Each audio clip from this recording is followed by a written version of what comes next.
Well, all right, you put it on, so don't you go anywhere. You're now tuning in to The Real Saucy Show, and I'm your host, Mitch Toombs, and on this episode, I have the pleasure of chopping it up with the new CEO of 4 West Lounge, party promoter of his own brand, that's James Peele Events, and Morehouse alumni, James Peele is in the building! Welcome to the show. Thank you. Welcome to the show. Thank you. Excited to be here. Nervous, but excited to be here. Don't be nervous, man. How was your weekend? It was pretty good. It was pretty chill. Didn't do much. Didn't do much? For once. No. Okay. I celebrated my best friend's birthday over the weekend. Happy birthday, best friend. Yeah. We don't get to see each other so often because he lives in Connecticut now. Oh, wow. So, yeah. But it was great. Mm-hmm. Love you best. So, the first thing I want to say is, congratulations to your new leadership role, which is, CEO. Thank you. Clap it up Appreciate for you on that. And also congratulations on recently celebrating your 1-year anniversary of James Peele Events. Ooh. But I had the pleasure of, attending your 1-year anniversary event. And I appreciate you for pulling up. I was there. Mm-hmm. I had a good time with some friends. Yeah. And so, just tell me what all of that means to you. It feels surreal.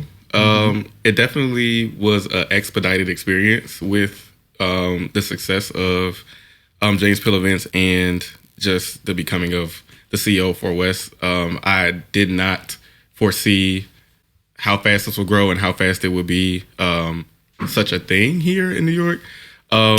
It literally started back January 31st of 2024. I threw one party at a bar called Cantina in Harlem. Didn't charge at the door or anything. It just was like an event that people showed up to, people came to support.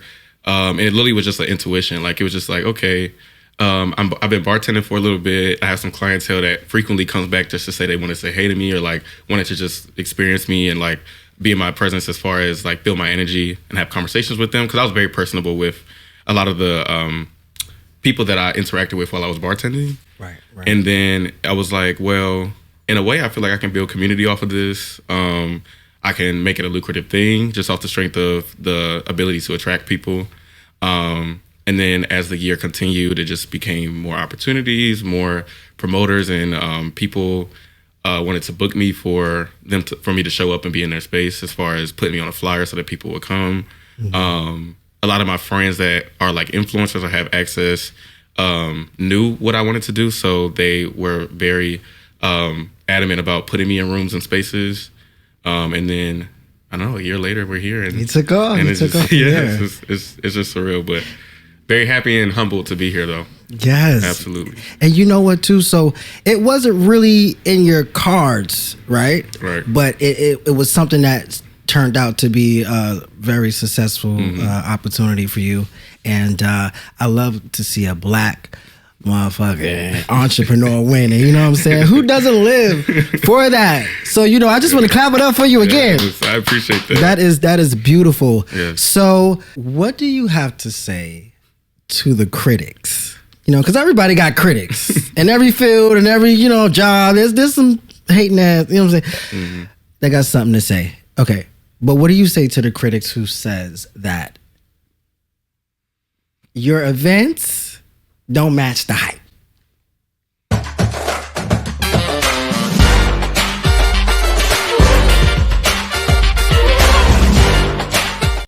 I think a lot of times when it comes to events and parties and promoted events, a lot of times people gauge whether a party was successful based on the foot traffic and how many people are in the room. One thing that I can say that has been consistent about my events is that regardless if it's 5 or 500 people in the room, right, the 5 people had a great time, or the 500 people had a great time. And that's all that matters. And so I definitely would say to them to come experience one. I really don't truly feel as though anybody that hasn't experienced the James Peele event has left the event saying they didn't have a good time. So yeah, I guess that would be it. Come and get your life, because I got mine the last event that I went to. Thank you very much. Okay, but I will say though, you know what I'm saying? I'm gonna be honest. Okay, Now that bartending service was questionable, you know? Let's get into that too. Can we get into that? Let's get into that What you got to say about that bartending service? So as an event curator, all that I can do and all that we can do as event curators and promoters is bring the people. We have discussions with venues. We tell them what we want and our needs and what the foot traffic will probably look like so that they can move accordingly with their venue. Mm-hmm.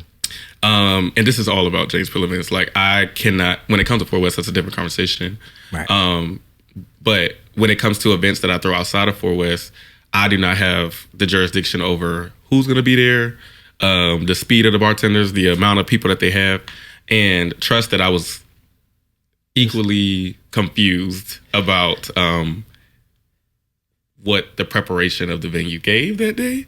Do you think that they underestimated, I absolutely do. What you was able to bring? Yeah, and I think it's because I was introduced to the venue as one of another promoter's like little brother or like somebody that was coming up and that he kind of like mentored a little bit. So I think when they heard that, they were thinking of it as like a charity case, and it was giving like, oh, let's just hire something, just whatever, because like it's going to be a small event, whatever. And then when it wasn't that, right. It wasn't something they were prepared for. The venue owner communicated to me that 2 people called out. So they claimed that they were prepared for the event, and then it just didn't work out that way. Mm-hmm. But I 100% definitely empathize with that and say that I was equally confused. Yeah, that was out of his control, y'all. But listen, I just want to say something to that fat ass bartender that was at the bar that was giving all that motherfucking attitude like he didn't want to be there. You could have stayed home for all that. I mean, he was giving. Did you get feedback about that little fat ass bartender? I did. And he was. I had a couple of my friends was ready to jump across that couch. I ain't gonna even hold you. Yeah. You know what I'm saying? But besides that, it was a great motherfucking time. I had a blast. I stayed till the end pretty much.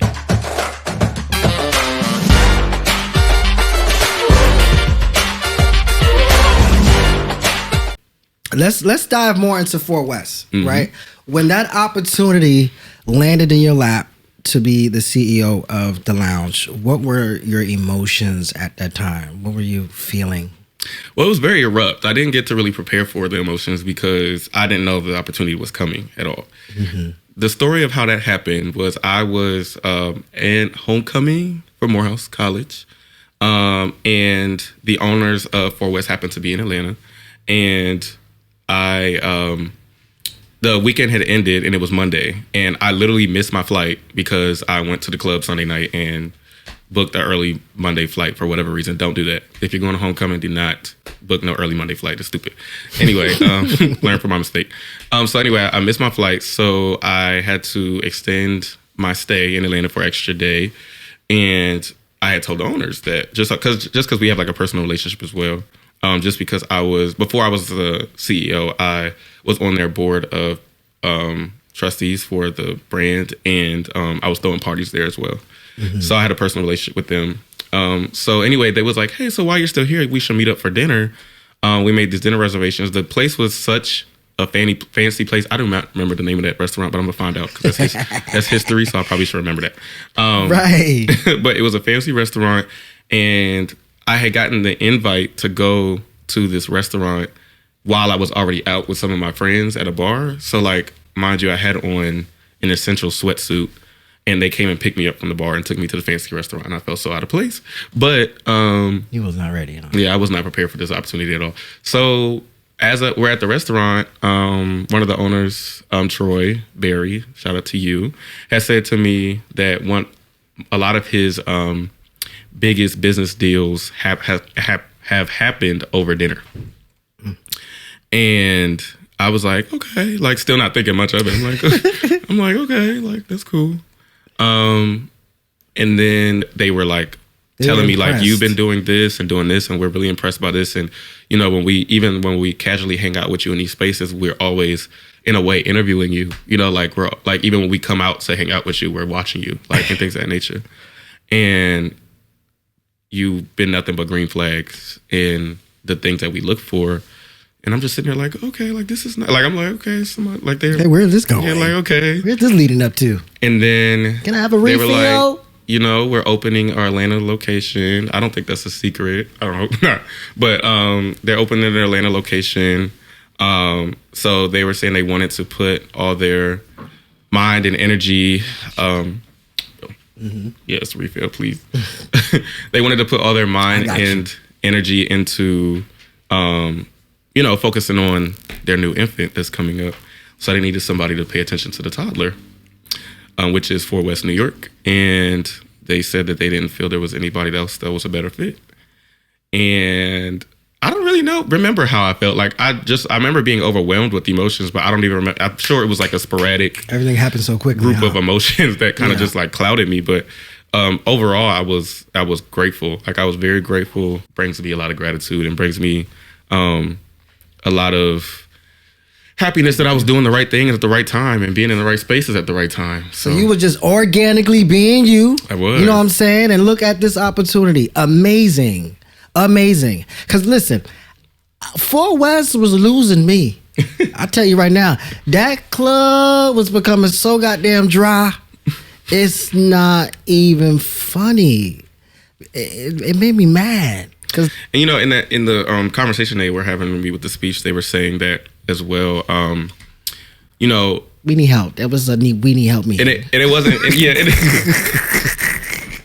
And it wasn't just help like me. Any help. They were saying like they felt like they needed young and fresh and innovative assistants. You know, like so. I do think that Fort West was in a space of transitioning, right? Like it was in a space of like understanding that when the community grows and the community has new needs, the bars and the promoters and everybody has to tailor to those new needs. And I think they just felt out of tune. Like they were saying like, you know, they don't go out on the scene often that much. Like Fort West is their baby, and that's really the only connection in the community as far as like casually hanging out that they really were experiencing. So it's like, when they're older and they have no desire to be outside with the 20s and 30-year-old people, it's like they needed somebody in a new face to be that liaison. So the owners are old and tired. And they are seasoned. And they are seasoned. So you are a blessing to they are seasoned. That ain't no shade, y'all. Listen, I'm very... Fort West is getting Troy and there. Brian, this is not shade. Fort West is getting there. I'm back outside. Love y'all down. But y'all, listen, James got me back outside. How about that? We'll take it. Moving on.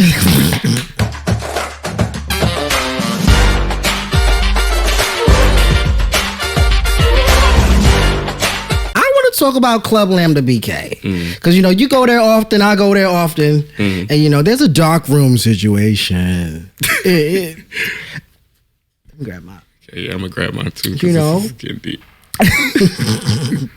When you saw that there was a dark room situation in that club, you know, what was your first impression? Number one, and let me just end the question on that note. I think that. Especially for the space, I do think on a business standpoint, it is very smart. I think that as I mentioned before, there's a lot of things that the community needs, and like innovation has to continue to happen when the community evolves. But one thing that will never change is that sex sells. And I do think that you can say what you want about the space and about whether or not it is classy or appropriate. I do think that there will always be a crowd that will cater to that. Yes. So if I'm thinking at it on a business standpoint, I do think that it was a very smart move for them to accommodate that, right? Like I think as far as the money comes, there will always be a market for sex. Right.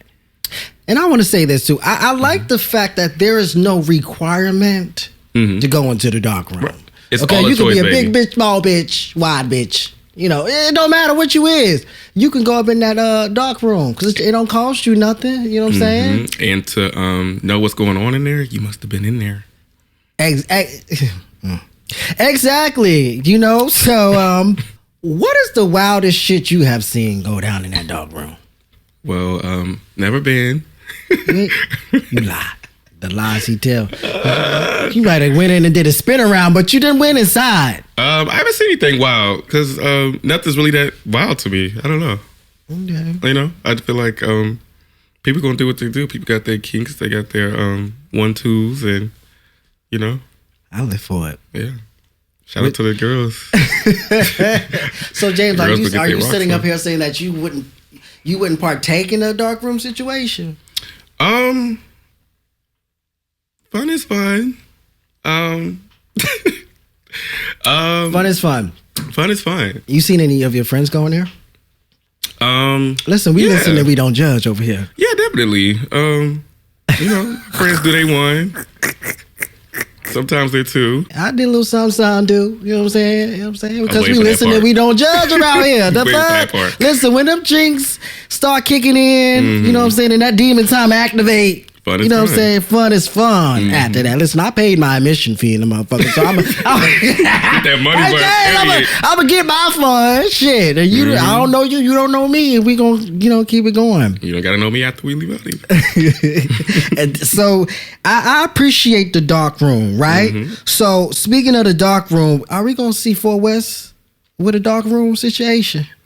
I do think that the basement is very conducive of that. Like, absolutely. It's a very dark space. It has a one-way entrance and a one-way exit. I do think that it does have room for opportunity for that. So it definitely has been in conversation before. It's just that, you know, as we transition into every move that you make, as far as a brand, as far as a business, will follow it, right? So the second that is introduced into the brand, that is something that gets associated with 4 West as well. So it's just something that as we are trying to solidify who we are as an organization, who we are as a brand, and who we are to the community, we want to make sure that it makes sense, that it is conducive of many different crowds, many different people that come and frequent 4 West often and feel safe and comfortable there. So it is in conversation, but we just want to make sure it makes sense. It makes sense. But the space does have a very dark room compatible component to it. Yes, it does. So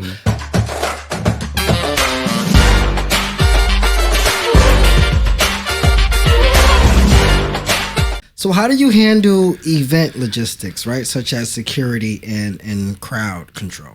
I'm gonna knock on some wood. I have had the privilege of not having any fights or anything break out during any of my specific curated events. So that's been good. And I do think that a lot of times how you present yourself to the public and how you present yourself outside and the aura that you give to the world usually kind of dictates what your crowd comes and brings, right? So like if you're known as like this rowdy person that's always get into it with somebody, whatever, you throwing parties, people are going to come with that. Example, when Baddies host at places, there's always fights breaking out because that's what they present, right? Like they make people want to be that aggressive and come there to try to like, I don't know if it's like to impress the baddies or like whatever, but that's, you know, that's the vibe that they bring. I don't do that outside. Like, you know what I'm saying? Like I'm not outside. I really don't be beefing with nobody. Like I don't really have no issues with people. So I think that like when you present yourself as somebody that does not partake in that, I think the crowd follows suit. Yeah. So I think it's just been like a good thing for me, and what has been able to transpire at my events is just a good time. Of course, so you never had to kick nobody out. No, I really haven't. Like I really haven't had to do that. No. But I do think that you know, how you present yourself in the world usually is what the crowd will follow, and how the crowd will interact when they're in your spaces as well. Yeah. What can we look forward to seeing at 4 West? I know you got a few, I know Monday through Friday, it's different things occur at 4 West, but what are some new things that we could look out for? One of the things that we just started about a week ago, actually, every Tuesday now we are doing a striptease party. So we have about 4 or 5 strippers that come, and it's a big pole in the middle of the floor, and they do. I think I did see that clip. Yeah. They it's going up in there. Downstairs is a private lap dance room for if you are extra tipper to strippers will come down there and accommodate your extra coin. However, you and that dancer feel comfortable doing. That's between you, the dancer, and God.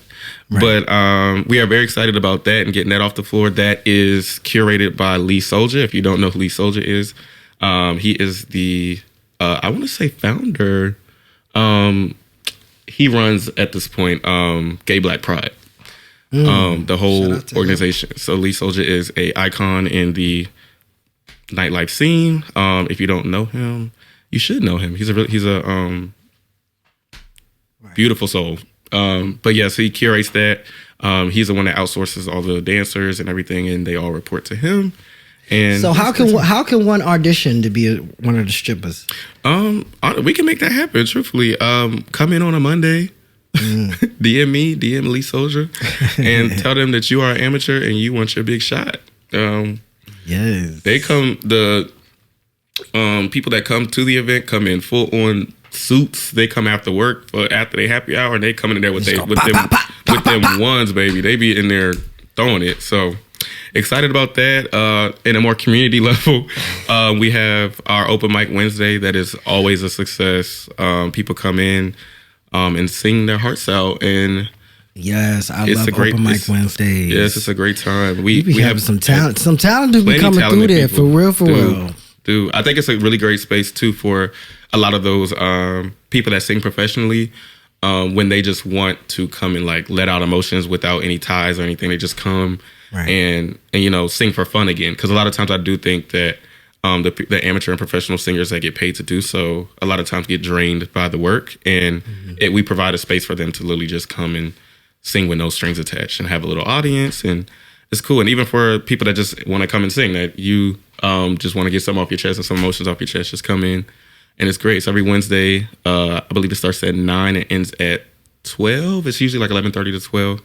But it's a really good, really good space. Yes, you guys got to come out to 4 West. It is located on West 127th Street and Frederick Douglass Boulevard. Yes, and you might see me do a little singing in the 4 West, because I do that. I does that. I pretty much do everything, but I do some singing too.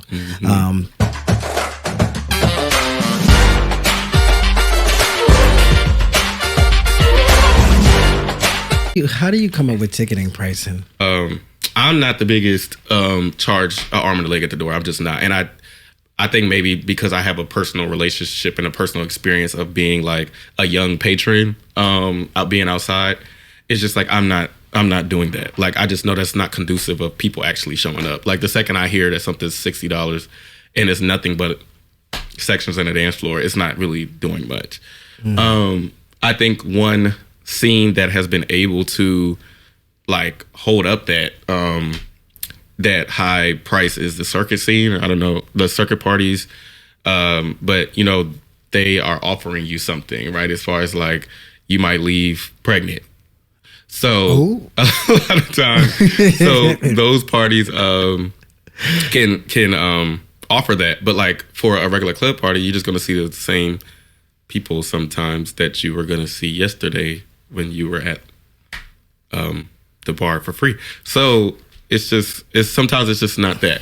But I do think that there is space and opportunity for when you are offering something and you have a curated experience that people have a great time. Like for example, the shout out Boozy Bounce, the Boozy Bounce boat. I love me some Boozy Bounce. That boat, like what opportunity do you get all the time to get on a boat and party with a whole bunch of black and brown gay men and just do a lap around the water, and you can't even get off the boat. You stuck on the boat, that you forced to have fun.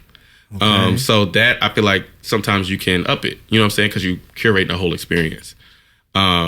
It's Boozy Bounce and it's everyday people. Yes. That I feel like creates an experience that you really, an unforgettable experience that you really, really enjoy. Right. It's worth the price. Some of these other party promoters be trying to get their money back. And you can't smoke. What? That's what blow mine. I went to a New Year's Eve party last year, couldn't smoke. Let me tell you something about that. And 97% of people in New York City smoke. And How can you? And it's legal. Let me tell you something about that. These venues, if they're making enough money, they don't care what you do in there. they might, when you first start in there and the crowd looking slow, a lot of times it's usually like, oh, put that out, you can't do that, whatever. When they start noticing that the promoter is bringing in $50K at the bar or something, they stop caring what you do. They like, all right, we'll worry about this tomorrow. The smell don't stick that much to the furniture. Like, it's not doing all that. So a lot of times when they realize that they're making that money, they don't want to tell you nothing. So it really depends on how the crowd looks. And if a venue is very anal about the smoking and stuff, it's usually because they ain't making no money. So it's usually that. But well, that's some I didn't know. Granted, there definitely are some venues that have real boundaries. They're like, I don't care how much we making, you're not smoking in here. You're not smoking in here. But I just don't think that nightclubs, when y'all know what y'all are getting yourselves into, and then like you see those same clubs and like Cardi B or something will come in and she has a whole cigarette or like a whole blunt in her mouth. Yeah. And it's like, it's literally on camera, but I come here next week and you're telling me to put it out. That's what I'm saying. It really depends on how much money they're making and what their boundaries are with that. So right. If you let me do what I want, I'll give you what you want. You know what I'm saying? Help me, help you type of situation. Exactly. You know, and that's all that it is. Help me, help you. Right?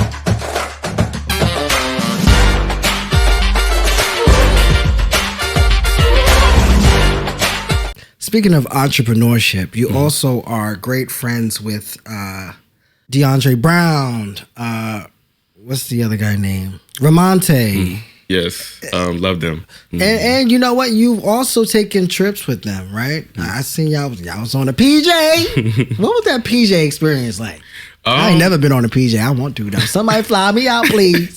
That was interesting. It was very fun, but it felt like unreal in the moment because it was just like, how did this happen? Like it was just like a rant. Like it just happened. Like I don't really know. I really wish I had more like description of that, but like it just kind of like happened. And I don't know, like the PJ was super fun. Where'd y'all go? Atlanta. This is us flying from PJ to Atlanta. That's P. Flying from New York to Atlanta. How many people can say they took a PJ to Atlanta? Hello, not many of us. But no, it was definitely a fun experience. We didn't really sit down on it. Like we were up there partying the whole time on the thing. Like I don't even know if you're supposed to do that, but we was up there partying the whole time. We had too much alcohol on that plane, but we had a really good time. Yeah. And it was just like, I don't know. For me, I think like reflecting on it at the time, it really was just like a foreshadowing. Like I was just like, okay, like, you know, this is something that, you know, like when you experience something, granted, I'm gonna get on a few coach flights again. I'm not saying that's not happening, but it's something like, you know, when you experience something, it's like, this is something I want to work towards. This is something that I want to make my reality. This is something that like, you know, I want to frequent. So it definitely, even though it was dumb fun, it definitely also was a great eye-opening opportunity to be like, this is possible, you know? And that was really cool. I just love y'all whole friendship dynamic. Like it's what every nigga want. They want everybody that's got their own bag, you know, making money moves, doing their thing. Everybody want that, you know, that type of friendship dynamic. Now you've been on a couple of trips with them, right? Do you be dead smack in the center of the shit that be going down on Ramonte trips? Do you be there? What be going down? Okay.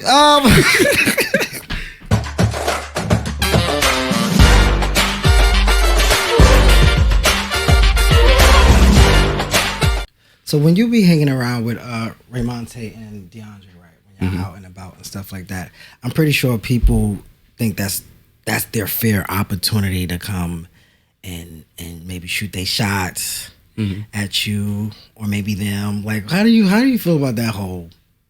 I think it would be a little hypocritical to say that it's something that I'll speak for myself. I can't speak for my friends, but I would say that I do think that it would be a little hypocritical to say that I don't enjoy that because it's kind of like what we work for. Like, you know, saying that recognition in that space is something that comes with it. And that's something that when we signed up to, like, they are influencers, but for myself to be an event curator and somebody that all of us have brands, like all three of us have brands on different scales. But I think that it comes with it. I do think that me, myself, also being a person that has to network and has to put themselves in rooms and spaces, I don't really blame the people for doing so because I think that they feel like that's their opportunity, right? Like, if you feel as though you want to be the next influencer, you want to get your big break, all it takes is like one video, one being in the right room, being in the right moment to have your big break and be like this big person, right? And I think that it feels easier to get closer to that step when they are in the room with somebody that is clickbait, right? And that is somebody that will bring attention and traction. And so a lot of times people just see that as an opportunity and decide to take it. Whether that can become annoying, yes, of course, like naturally. But I do humanize people, and I do think that they see people that they see on their internet and timeline every day. They see people that have access to those people, and they, in that moment, cling themselves to that. So, I just try to humanize the people. Yes, the answer is yes. Sometimes it can become a little annoying in those spaces. Yeah, because you got people trying to befriend you. Yeah. You know what I'm saying? Because they see who you rocking with. You know what I'm saying? You ever had to be like... The good thing about not giving that. You ever had to give that off. And the good thing about it is that my friends that... Man, give me 6 feet, man. What you doing? The good thing about it is that my close friends that I've had before I started throwing any parties or party promoting or 4 West, any of that, are still my friends today, right? Like, so they are still my close friends. I have had the honor of like my very close-knit friend group, not losing any of them throughout this experience, and all of them like, being there and being supportive. And I know that those are my friends, and they have also told me and articulated to me that they love that I have never taken this opportunity and made them feel as though any of my influencer friends or anything are like prioritized over them. Like those are my girls, and I love them down, and they have known me before and they will know me after. And so like for me, it's easy to weed out like who is doing this for opportunity and who's not doing this for opportunity, because it's all based on how you met them and like how organic it feels. And I'm not pressed for like no new close friends or anything. Like I'm open to that. Like I'm not saying that I wouldn't have new friends or anything, but I'm not going out searching for them, because I feel fulfilled with the friends that I started with before and that I have currently. And, we've been able to grow together in so many different ways. So, yeah. So, y'all, James ain't looking for no new friends, y'all. No new friends, no new. No new friends, no new. No new friends, no new.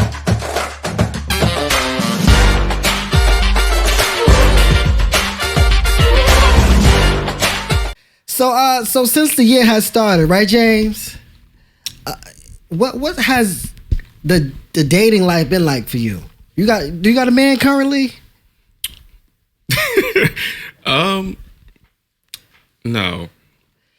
No man is in a situation. Not even a sneaky link. I didn't say that. Okay, I'm listening. I have a companion. You have a companion right now? Yes. Do you have more than one? No. Just one. Okay. So y'all like, what's the feeling like? How does it feel? It feels good. It feels like I'm in a space where I have somebody that I can depend on when I need, and vice versa.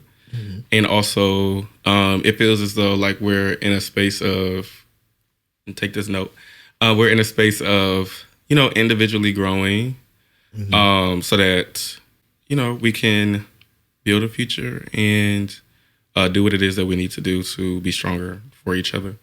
So is you saying that y'all too far in to where ain't nobody else could slip up in there and try to win you over? Correct.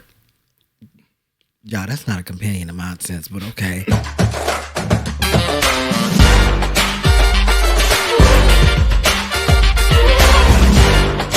So where did you and old boy meet? What was the DL. At a what? At the DL, the club. At the DL. Okay. Shout out Hassan and Mike. So you can find love in the club. You believe in that? You can, yeah. I'm living it. So yeah. You can find love in the club. Can't build it in the club. You can't build it, but you can find it. Right. I'm so glad that you said that, because I know a lot of people out there probably feel otherwise. Like, child, my man is not up in no club.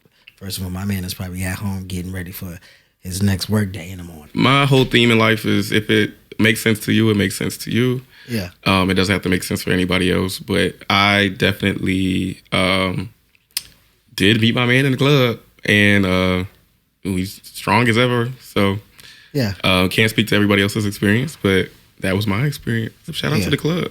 We love the club. Who spoke to who first? Are you the type to court?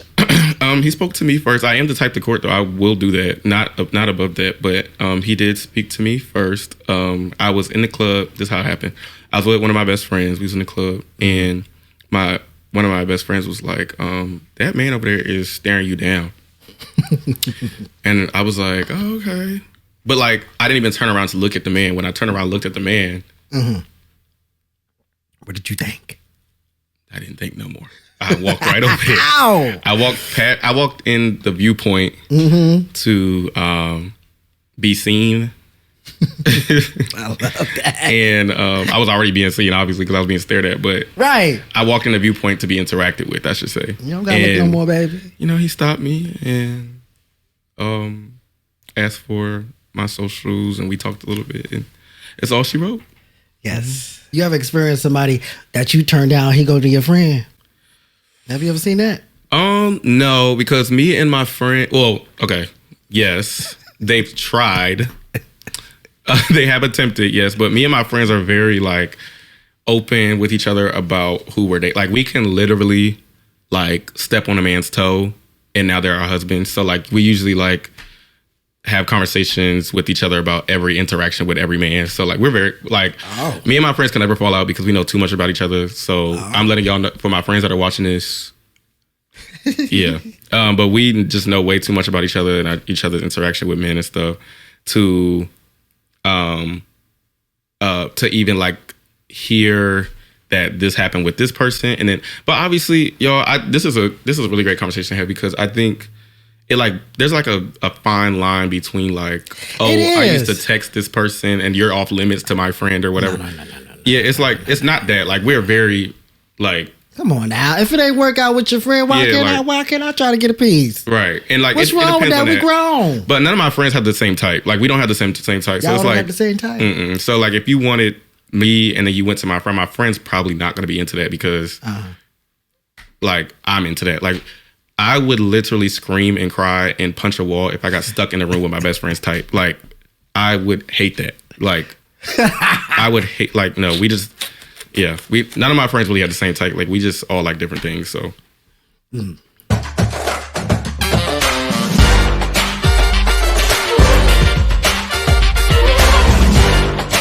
Now, what if you slept with him? I don't know. It's still a blurred line. Like, I feel like some people are literally just that. Like, I just slept with them, and I might even say, girl, it was good. Go get it. Like, it's like, you know what I'm saying? Like, sometimes it's just... It's your piece. Yeah, like, if it's literally no emotional connection to that person, I just don't think...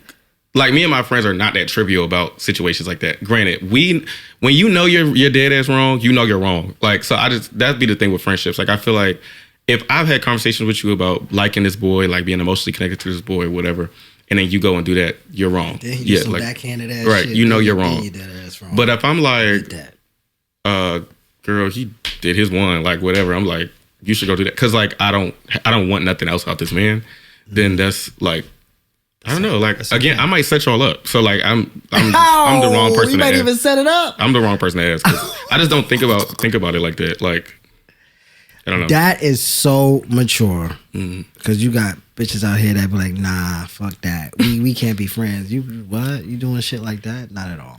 Granted, if I did something with them and you did something with them without telling me, like or behind my back or something, I might feel like there's some underlying sneaky things going on because you chose not to tell me when I told you that. That's different than me telling, like you saying, friend. Isn't he not yours though? I mean, I guess, but I do feel like there's like an underlying, and I agree. That's what I'm saying. The lines are very blurred because I probably still wouldn't care. But I'm just saying, like, right. I probably still wouldn't care because I don't care about the man. But for me, it's more so, it'd be the principle sometimes. Like, if I do something with a man, I'm like, girl, I just did this 1 2 1 2, and then you go and do 1 2 1 2 without telling me. Like, I found out through something else. Then I just might think it's something sneaky going on because you didn't tell me. Like, yeah. That you might want be that transparency. Yeah, you know what I'm saying? And me and my friends give each other that, so it's whatever. But I don't know. I'm still thinking if I would care about that. But, you know, it's situational. Like, it depends on the situation. I'm waiting for New York City to have this type of situation where they have like blind dating. Okay. But I'm waiting for a black queer, franchise to, what I'm saying, to make that experience. Mm-hmm. Wouldn't you like to see that? Yeah, I think that would be cool. New York City needs something like that. Mm-hmm. 'Cause Are y'all gonna show up? I'm showing up. Shit. I think it's just more so some people, when it comes to, so what blind dating, an event that curates blind dating implies is that it's a room full of singles, right? Or hopefully a room full of singles, or some polygamous people. So you're either in an open situation, or you are single.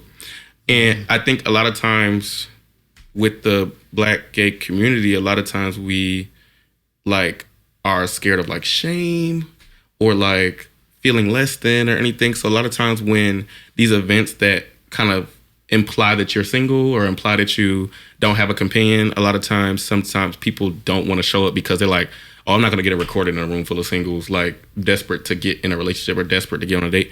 I think blind dating is a great thing. I think that it is a great opportunity to meet somebody. I think every opportunity and social experience to meet somebody new is a great experience. But a lot of people have a lot of like negative mindsets around feeling less than or feeling like they are not elite. And like when people think of like elite, I see where you're going with when elite. people think of like elite situations, they think of the white picket fence with the husband, with the money and the house and the fashionable clothes and traveling all the time, whatever. And when you don't fulfill one of those pieces, a lot of times gays just do not, like, they feel less than, and they feel like they don't want to be seen in those spaces. And y'all need to grow up, because for real, because everybody is for somebody. These internet lives are not real, and I want y'all to know that. Like, they're really not. You're not going to be everybody's cup of tea. Everybody knows that, right? Yeah. But don't short yourself from an experience, from actually finding somebody that, will fuck with you. You know what I mean? Like, if y'all could watch Pop the Balloon all day, and that shit is real, it get real ghetto and real. It could be mean sometimes. Have you ever sat and watched? Yeah. I mean, just because he got on skinny jeans, they be like, pop. Literally. You know what I'm saying? Mm-hmm. Haircut may not be too fresh, pop. It just be everything. And I think pop off of little shit like that. A lot of times, the people that are popping the balloons are sometimes just want clickbait too. Like, they just want to like be in the moment and like get a viral moment. So they like click it and like, oh, I don't like the part in his hair. And it's like, you don't know anything. This man literally just came up and said he was a doctor with no kids, with a big ass house or whatever. And you just popped it. Oh, I don't like that his part is 60 degrees and not 70. It's like, you're just doing that for clickbait, but you just lost out on your husband. Sorry. But again, I just don't think that a lot of times people are willing to put their pride aside. And I just don't know how things like being single or like not being super fashionable and things of that nature are like a testament that you are less than somebody else. Because again, these lives are not real, people. I want y'all to know that. Like, it's not.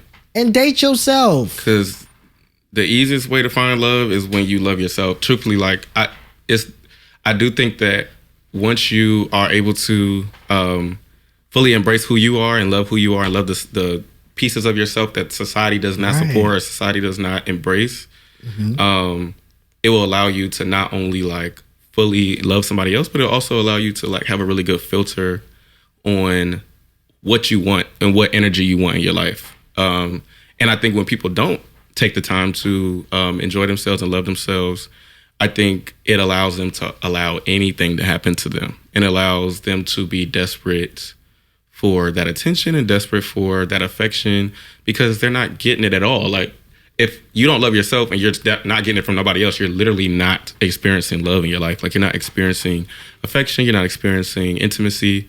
And the greatest intimacy and love is within yourself, truthfully. Like, that's really the foundation of being able to experience and love somebody else like that.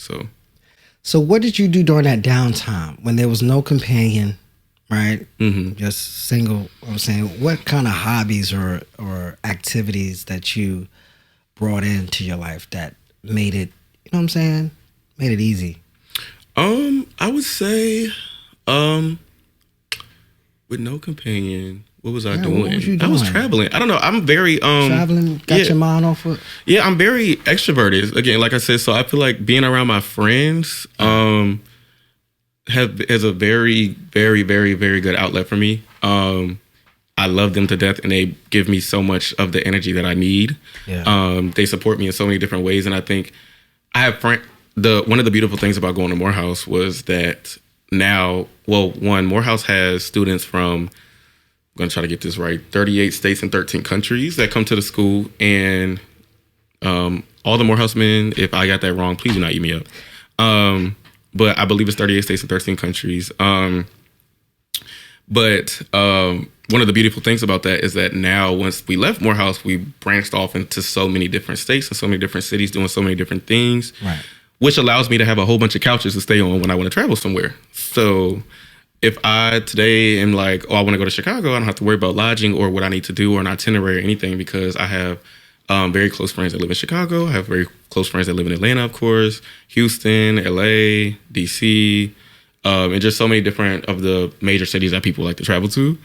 And it's just, I don't know, it's just a luxury too. So I feel like that networking opportunity of being at Morehouse and having so many different friends in so many different spaces. It was a healing. Yes, it's very healing. Very Like healing. if I'm feeling down today, I know I can buy a ticket and go wherever I want in the country for real, because I have a friend there and I have a couch to stay on. And yes, it's a really great and beautiful thing. So.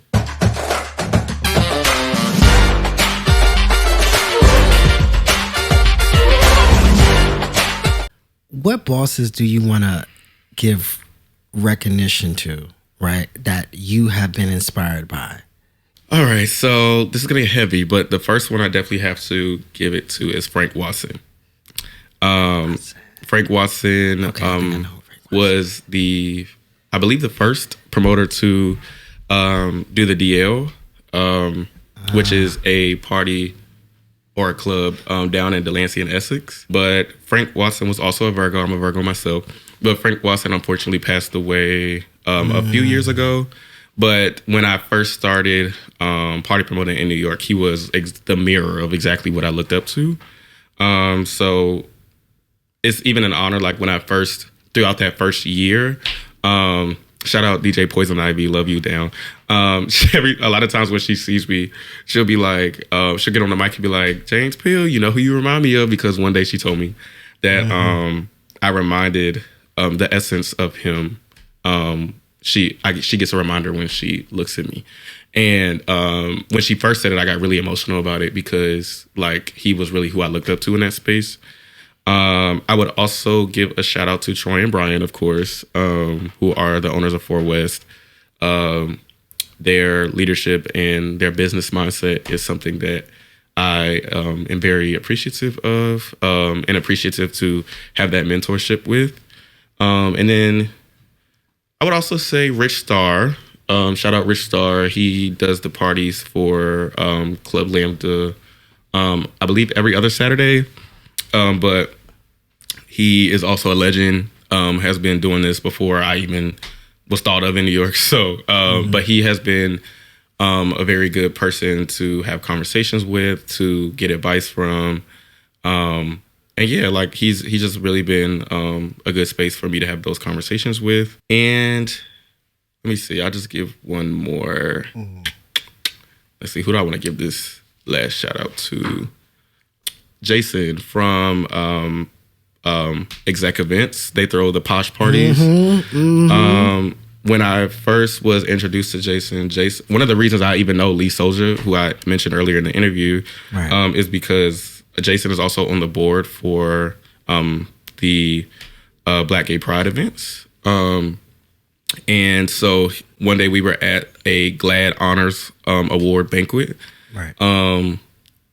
Shout out to GLAAD. I'm shouting out a lot of people, but we were at the we were at the Honors Award event, and I was introduced to Jason before virtually, and then when we met each other in person, he basically ran me around and introduced me to all the people that I needed to know. And ever since then, he's been like, telling me he's proud of me. Like even when I went to Atlanta for MLK this year.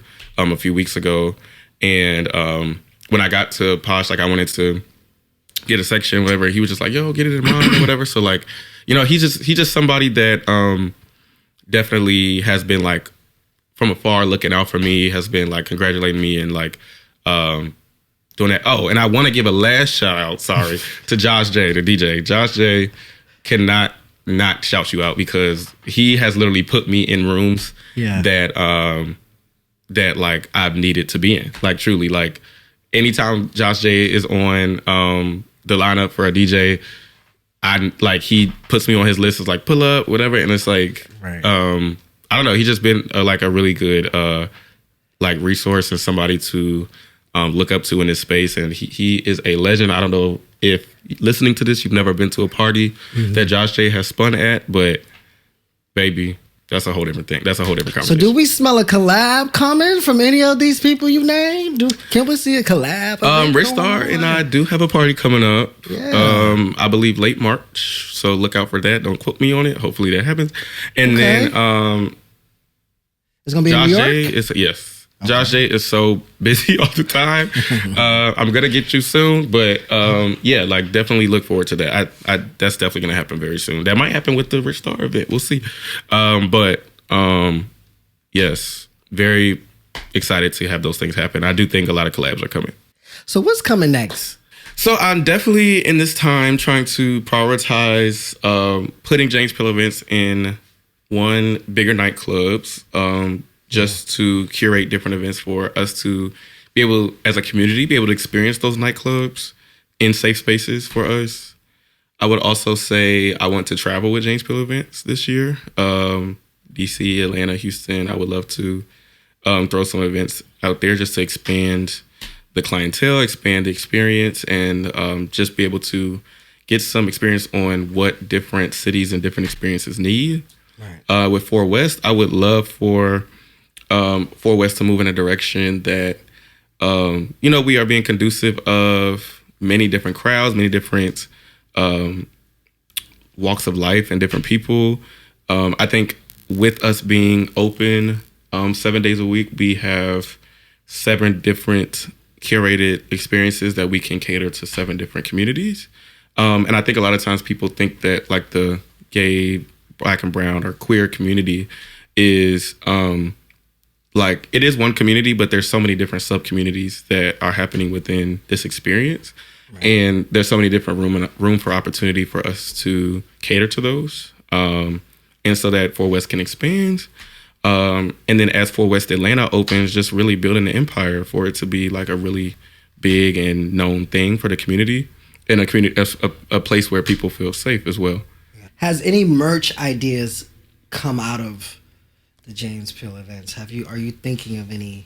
Yeah. So merchandise? I hate that. Like I thought of this idea like 2 days before my 1 year anniversary party, but the logo for my brand is like JPE with like this. It's like a space like oval around it, and then it says James Peele events under it. But the whole brand is like kind of like spacey and outer space type vibe. I really wanted 2 days before. I don't know what made me think about it, but I low key wanted to put it on a bomber jacket. Just for myself really, but just for me to have for my 1 year anniversary and just like a reminder. You know how people put like jerseys and stuff in like a frame to put on their wall, whatever. I was gonna wear it for that event and like have it as a reminder for myself of like where I started versus what I got to in a year, and just a reminder to keep going. But there's more opportunity to do that, so maybe having some merchandise with that. I want a shirt. I would like a shirt. We can make that happen. Hat situation. We can definitely make that happen. A wristband or something that says, you know, I went to James Peele event. You know what I'm saying? Something I can keep as a souvenir. But listen, you are a growing brand. You're doing your thing, and as much as I can, I'm gonna always tell a friend, tell a friend, and tell a friend, tell a friend. I appreciate that. You know what I'm saying? I'm gonna always do that because this is a Black-owned business. Why the fuck not? I mean, I feel like I don't know if Boxers is a black-owned or any of the locations, but I feel like we spend too much time at that location because Fridays is Black nigga night when you could tiptoe on down to 4 West and get your life. You know what I'm saying?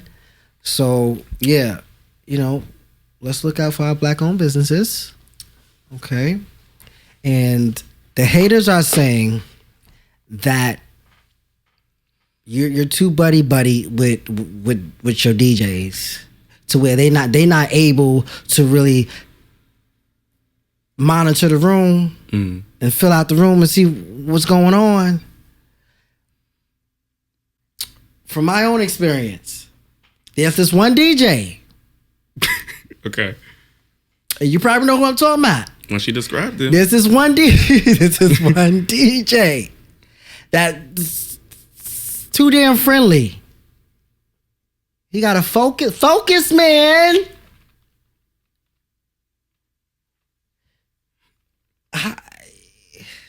James, I don't know. I'm trying to be nice about it. But you know how important a DJ is at an event, right? Mm-hmm. Tell him, maybe he got to not drink so much, maybe. Because I feel like his homegirls might be, hey, the shot o'clock. You know what I'm saying? They might get too carried away. But come on, man. I'm going to say on the record, I don't know who he's talking about. And I'm going to choose to not know who he's talking about in any sense. Yeah. I will say, I do think, especially as a new event curator, and when you are trying to build your brand, right, I do think that there are a lot of growing pains. There are a lot of things that, you learn through experience. Even somebody can tell you, but you still have to learn through your own experience. And when you see what trends are happening and what's stopping foot traffic or stopping the money. But I do think that there, even for myself, there's a lot of opportunity for growth in a business standpoint and in a professionalism standpoint for everybody involved in this nightlife community. Even the people that's been doing it for 20 plus years. I do think that, as innovation, as I mentioned before, as innovation happens, the people have to grow with the experience, and they have to grow within themselves, right? And they have to recognize who they want to be and how they want to represent themselves. And then myself as a party promoter, I also have to be able to gauge who I want attached to my brand as well, right? That's where I was going with this. So, you know what I'm saying? With growing pains and with growing experiences, it just takes somebody gotta get fired early. Why? It's still early on in the game now. It is. It's very early. It's very to get early. Fired. Beyonce says somebody's getting fired. Getting fired.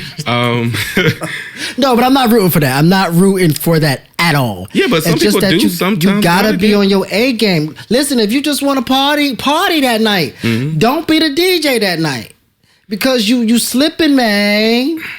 And you costing my brother money, man. You know what I'm saying? So it's a growing lesson. You know what I'm saying? But for everybody that has ever DJ any of my events, I always like to give flowers and say I appreciate all of you, because regardless if you feel like you did the best job, or you feel like, or maybe I have even given a critique or anything, without DJs none of this is possible. I do think that I could put on a playlist, but y'all curate a vibe, right? It's not just about the music. It's about the transitions. It's about how sonically the room is responding to your music. It's about the bass. It's about everything, right? And it's about making sure that the crowd is engaged and feels energized and stimulated. So, and that's just something that I have not learned, right? I don't know how to DJ. I can give you a nasty playlist because I know what songs to play. Do I know exactly when to play them and when the crowd needs it? Sometimes I do, right? Like sometimes I do feel like, all right, we done heard the K-Tronada vibe too much. Y'all do not attack me about that, because I just said it. Do not attack. K-Tronada is great, but sometimes my girls like to throw ass. So when they ready to throw ass and they want to hear sexy, big book, money bag, whatever, like sometimes, I have gone to my DJs and iterated that, but I always want to give flowers and say that like the things that you guys do as DJs are just not easy, and sometimes it might need a little drink. But there has been moments where you feel like I could fill in right here. I could throw in a nasty playlist and help out.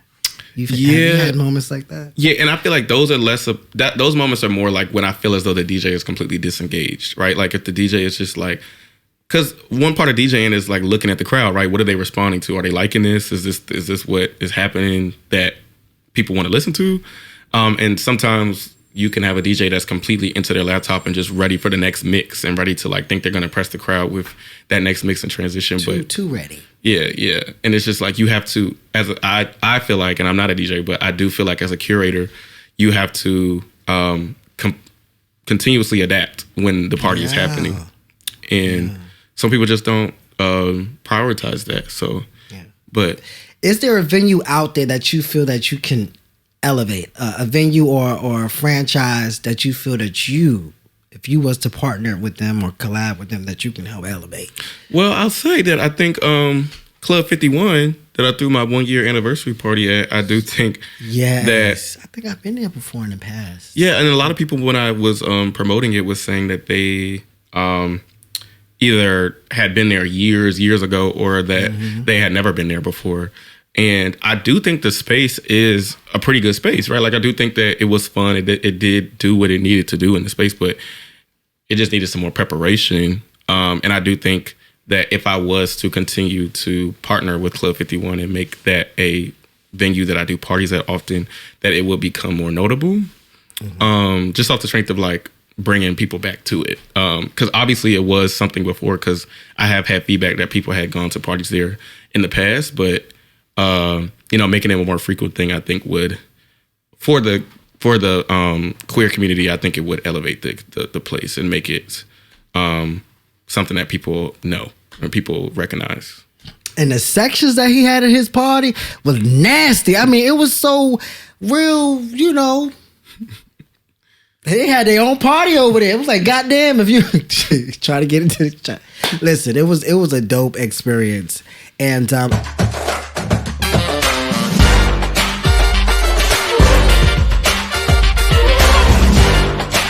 thank you for this opportunity for coming up here.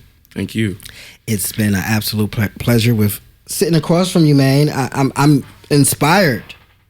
I got my own franchise going on, my own business going on. I mean, all of this is pretty much me. You know what I'm saying? The artwork did that. The editing, everything is done by Mitch Toombs.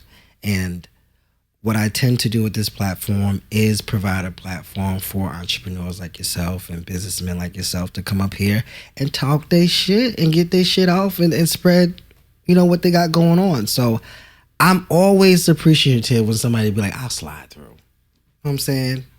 So thank you, man. I appreciate you for the opportunity. This has been super fun. 100%. Like, y'all, this is a great space, great opportunity. Everybody here is completely hospitable. I know you can't see the people behind the camera, but they've done a great job behind the scenes as well. And thank you so much for even providing spaces for people like myself and many other people with platforms to elevate it, right? Because what you're doing literally is giving people spaces and opportunities to talk and share their story, right? Like without spaces like these, like people would just see me as a promoter. And a lot of times, like, people with like influence in whatever sense get dehumanized. And I think you're providing a great space for people to speak and like create a personality behind a face. So you're doing great work. I appreciate this. Thank you. And I hope that you come again. You know I what I'm saying? will. And bring some friends with you, man. So we can have one fat ass group discussion. But y'all, this is a wrap for this new episode. Thank you again, James Peele, for being here. Make sure y'all go to his lounges. Okay, you got 4 West on West 127th Street and Frederick Douglass Boulevard. Like I said, you got 4 West Atlanta right in the making. Opening up soon. Yep. Opening up real soon. Make sure y'all holla at the 4 West Atlanta, and we will see you next time. Thank you guys so much.